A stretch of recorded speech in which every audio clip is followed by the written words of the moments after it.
Radio कथा रत्न। खुली चिट्ठियों का दौर है।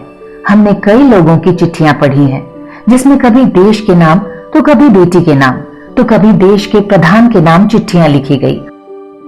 इसी दौर में एक और चिट्ठी हमें शिक्षक के नाम मिली, जो एक अनपढ़ रह गए विद्यार्थी ने लिखी थी। छोटी सी चिट्ठी ने कई प्रश्न मन में खड़े कर दिए। हम मन ही मन चिट्ठी के मूल कारणों तक पहुंचने की कोशिश करने लगे। रेडियो कथा रत्न में आज सुनिए भोला की चिट्ठी। आदरणीय मास्टर जी, मैं भोला हूं, आपका पुराना छात्र। शायद आपको मेरा नाम याद भी ना हो। कोई बात नहीं, हम जैसों को कोई क्या याद रखेगा। मुझे आज आपसे कुछ कहना है, सो ये चिट्ठी डाक बाबू से लिखवा रहा हूं। मास्टर जी, मैं 6 साल का था जब मेरे पिताजी ने आपके स्कूल में मेरा दाखिला कराया था। उनका कहना था कि सरकारी स्कूल जाऊंगा तो पढ़ना लिखना सीख जाऊंगा और बड़ा होकर मुझे उनकी तरह मजदूरी नहीं करनी पड़ेगी। 2 वक्त की रोटी के लिए तपते शरीर में भी दिन रात काम नहीं करना पड़ेगा।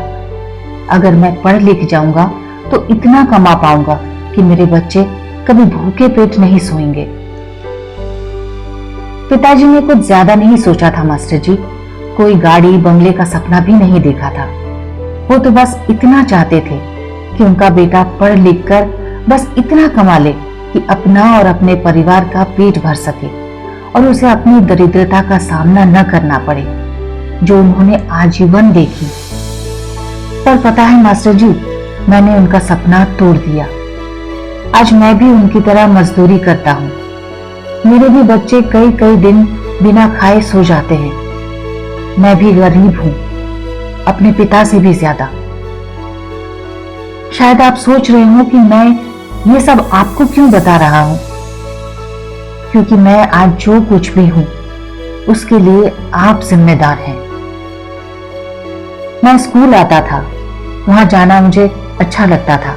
सोचता था खूब मन लगाकर पढ़ूंगा, क्योंकि कहीं ना कहीं ये बात मेरे मन में बैठ गई थी कि पढ़ लिख गया तो जीवन संवर जाएगा। इसलिए मैं पढ़ना चाहता था।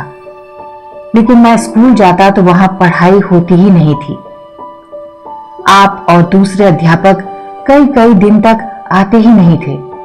आते भी तो बस हमारी हाजिरी लगाकर गायब हो जाते या यूं ही बैठकर समय बिताते। कभी कभी हम हिम्मत करके पूछ ही लेते कि क्या हुआ मास्टर जी, आप इतने दिनों से क्यों नहीं आए? तो आप कहते कुछ जरूरी काम था। आज मैं आपसे पूछता हूं, क्या आपका वो काम हम गरीब बच्चों की शिक्षा से भी ज्यादा जरूरी था?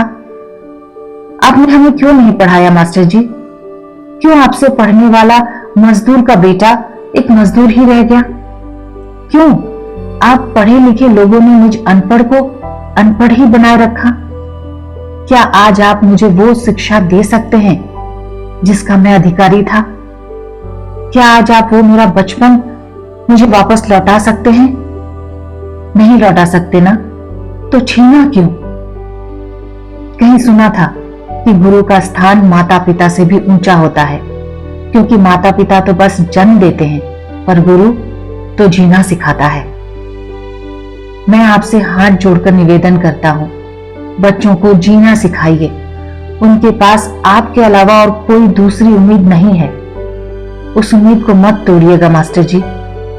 आपके हाथ में सैकड़ों बच्चों का भविष्य है, उसे अंधकार में मत डुबोइए। पढ़ाइए, रोज पढ़ाइए। बस मैं इतना ही कहना चाहता हूं। क्षमा कीजिएगा, भोला। ये कहानी आपको कैसी लगी? अगर अच्छी लगी हो तो हमारे चैनल लाइक और शेयर जरूर करें।